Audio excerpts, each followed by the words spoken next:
그리스도인은 날마다 점검해야 할 것이 두 개가 있습니다. 그것은요, 우리가 두 대상에 깨어 있어야 하는데요, 하나는 하나님에 대해서 깨어 있어야 하고요, 또 다른 하나는 죄에 대해서 우리는 깨어 있어야 합니다. 그런데 이 두 가지는 함께 한다고 볼 수 있습니다. 왜냐하면 우리가 하나님에 대해서 깨어 있으면 죄에 대해서도 깨어 있게 됩니다. 그래서 하나님께 가까이 하는 대신 자연스럽게 죄는 멀리하게 되는 거죠. 하지만 반대로 우리가 죄에 대해서 깨어 있지 않는다면 우리는 죄를 가까이 하게 되고, 즉 죄를 범하게 되고, 그 결과로 하나님으로부터 멀어지게 됩니다. 그런데 성경을 잘 읽어보면 하나님으로부터 멀어지게 되면 영적으로 아무런 반응을 하지 못하는, 다름 아닌 영적 수면 상태에 이르게 되는 것을 우리는 보게 됩니다. 계속적으로 예레미야의 말씀을 나누면서 이들이 하나님 앞에서 영적으로 무지한 모습, 마치 영적 수면 상태에 빠져서 하나님이 원치 않는 삶을 계속적으로 살아가는 것은 그들이 다름 아닌 하나님에 대해서 깨어있지 않았기 때문인 거죠. 즉 그들은 죄에 대해 깨어있지 않았기 때문에 이런 행동들을 계속적으로 하게 된 것입니다. 그래서 이스라엘 민족은 자신들이 하는 행동에 대해 특별한 분별력이 없었습니다.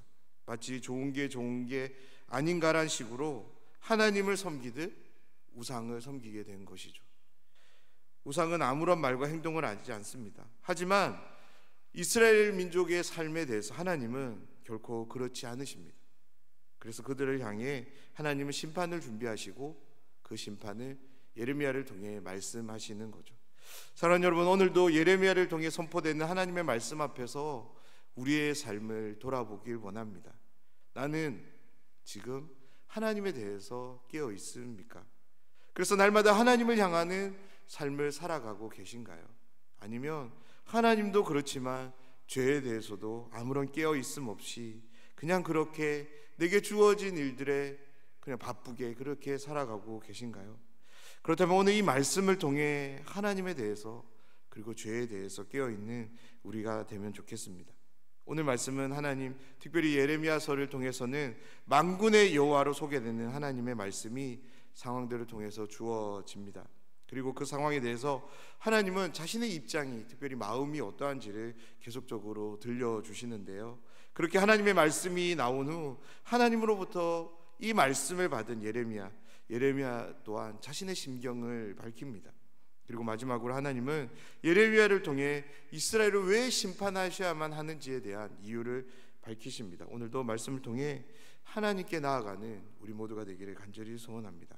7절 말씀입니다. 그러므로 만군의 여호와께서 이와 같이 말씀하시되 보라, 내가 내 딸 백성을 어떻게 처치할고 그들을 녹이고 연단하리라. 아멘. 7절 말씀을 보면 하나님은 자신이 재련사가 되어서 이스라엘 백성들을 연단하실 것이라 말씀합니다. 그렇습니다. 하나님께서 이스라엘 민족에게 내리시는 심판은 절대 그들을 파멸로 몰아가는 심판이 아님을 우리가 기억해야 합니다. 그들을 온전한 상태로 되돌리기 위한 하나님의 방법입니다. 탄광에서 금을 캐는 사람들이 있습니다. 일반인들은 어떤 돌에 금이 있는지를 잘 알지 못하지만 재련사들은, 특별히 금을 캐는 사람들은 어떤 돌에 금이 있는지를 잘 압니다. 금이 들어있는 돌을 캐오고 재련사는 그 돌을 어떻게 할까요? 돌 안에 있는 금을 빼내기 위해서 그 돌들을 용광로 안에 넣을 것입니다. 그 돌을 녹이고 그 돌 안에 있는 금을 빼내는 것이죠. 그렇습니다. 돌 안에 들어있는 금을 빼내기 위해서는 상당히 높은 온도의 그 재련의 과정이 필요한 것이죠.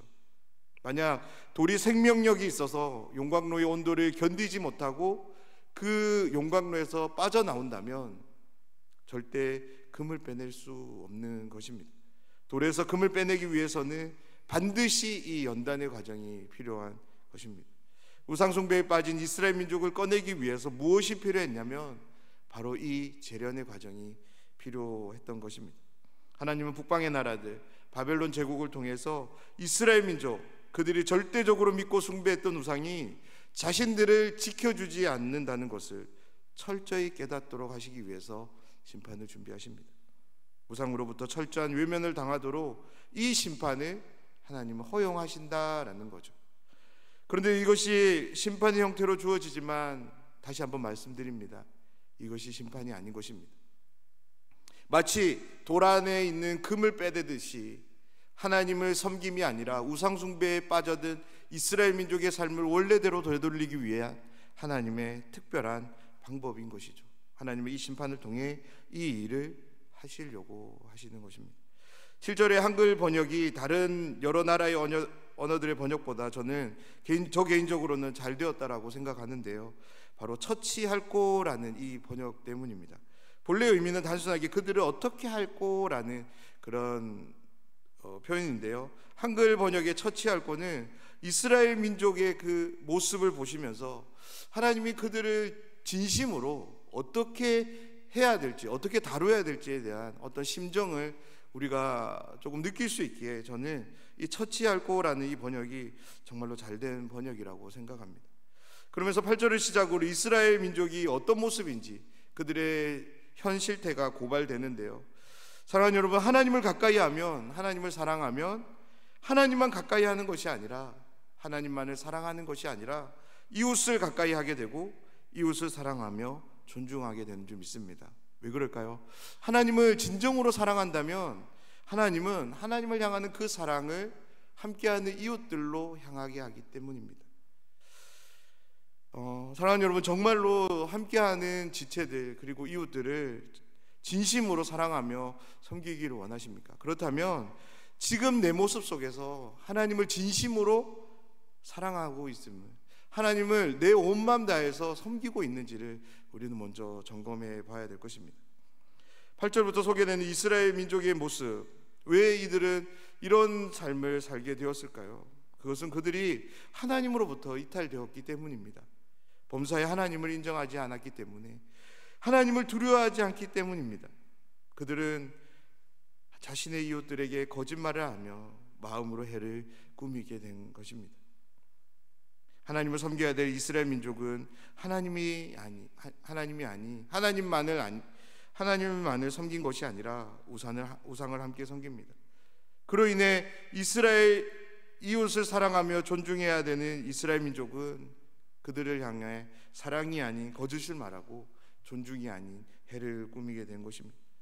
하나님께서 이스라엘 민족의 이 행동을 보고 있자니 어떤 마음이 드셨을까요? 그러니 그들을 어떻게 하셔야만 했을까요? 그들을 이대로 가만히 두어도 되어야 되겠다라고 그렇게 생각을 하셨을까요? 그래서 9절에서 하나님이 이렇게 말씀하십니다. 내가 이 일들로 말미암아 그들에게 벌하지 아니하겠으며 내 마음이 이런 나라에 보복하지 않겠느냐, 여호와의 말씀이니라. 하나님의 말씀이 예레미야에게는 환상으로 주어졌던 것 같습니다. 그래서 그 환상을 본 예레미야는 자신의 심정을 이렇게 토로합니다. 주된 심정은 슬픔인데요, 그래서 그는 그 슬픔을 가지고 부르짖었다라고 기록하고 있습니다. 그렇다면 하나님으로부터 어떤 환상을 보았기에 예레미야는 슬픔을 가지고 부르짖을 수밖에 없었을까요? 10절 말씀의 상황인데요, 목장이 불에 탔고요, 그래서 그곳을 지나가는 사람이 아무도 없습니다. 가축의 소리도 들리지 않고요, 공중의 새도 짐승들도 단 한 마리도 보이지 않게 된 것입니다. 이전에 자신이 보았던 광경과 너무나도 다른 처참한 광경을 보면서 그 현실 앞에서 예레미야는 슬퍼하지 않을 수 없었던 거죠. 그런데 예레미야가 슬퍼한 더 큰 이유가 있습니다. 이것이 바로 이스라엘 민족의 죄악으로 인한 결과 때문이었습니다. 하나님을 향해서 아무런 할 말이 없는 거죠.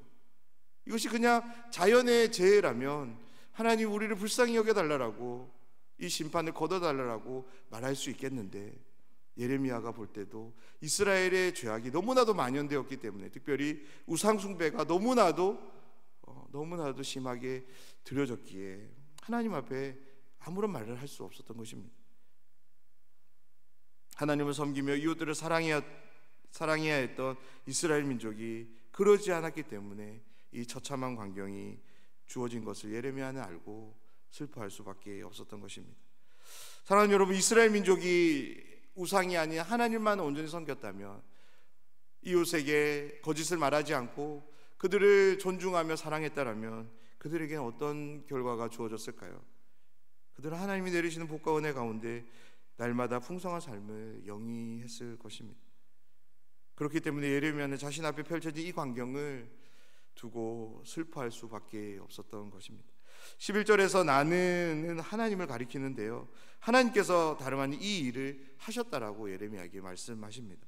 어떤 일인지 다시 소개되는데요, 예루살렘을 무더기로 만드셨다고 합니다. 승냥이 굴이 되게 하여 유다의 성읍들을 황폐하게 하며 주민이 없게 하겠다라고 하나님이 말씀하십니다. 사랑하는 여러분, 만약 우리가 예레미야가 되어서 하나님으로부터 이 말씀을 받았다고 우리가 한번 가정해 보면 좋겠습니다. 이 말씀을 우리가 받았다면 이 말씀 앞에서 우리는 어떻게 하실 건가요? 12절에 예레미야의 반문이 너무나도 타당하게 다가오는데요, 12절 말씀을 제가 읽어드리겠습니다. 지혜가 있어서 이 일을 깨달을 만한 자가 누구며 여호와의 입의 말씀을 받아 선포할 자가 누구인고 이 땅이 어찌하여 멸망하여 광야같이 불타서 지나가는 자가 없게 되었느냐. 그렇습니다. 이스라엘을 향하는 심판은 다름 아닌 자신의 불의, 죄악의 결과인 것입니다. 그렇기 때문에 심판을 당할 때 심판을 내리시는 하나님을 향해 아무런 할 말이 없는 것입니다. 그래서 예레미야는 이 심판을 두고 이스라엘 민족을 향해 이렇게 되묻고 있는 거죠. 이 물음의 의미는 무엇입니까? 그들의 죄악을 알라라는 것입니다. 하나님은 단 한 번도 그들로 하여금 우상을 향하도록 하신 일이 없으셨습니다. 하나님은 단 한 번도 그들로 하여금 서로에게 거짓을 말하며 마음으로 해를 꾸며라 라고 가르치신 적이 없습니다. 하나님이 그들에게 주신 율법이 무엇입니까? 오직 여호와 하나님만을 섬겨라입니다. 이웃을 자신의 목숨처럼 사랑하라라는 것입니다. 거짓을 말하지 말고 이웃의 어떤 것도 탐하지 말라는 것이 하나님이 그들에게 주신 말씀이었습니다. 하나님은 신실하게 이스라엘 민족을 사랑하셨고 그들에게 가장 좋은 곳으로 늘 함께 하셨습니다. 그들이 잘못을 저질렀을 때 하나님은 더 큰 사랑으로 그들을 덮으시며 그들을 향한 이 헤세드, 인애를 거두지 않으셨습니다. 그런 하나님을 향해 보인 이스라엘 모습이 어떤 모습입니까? 그들은 하나님만이 아닌 우상을 섬겼습니다. 13절에서 하나님은 다시금 이스라엘 민족의 모습을 고발하시는데요, 모두 5가지 죄악을 선언하십니다. 먼저 그들에게 내려준 율법을 버렸다고 말씀하시고요, 하나님의 목소리를 듣지 않았고 그대로 순종하지 않았다라고 말씀합니다.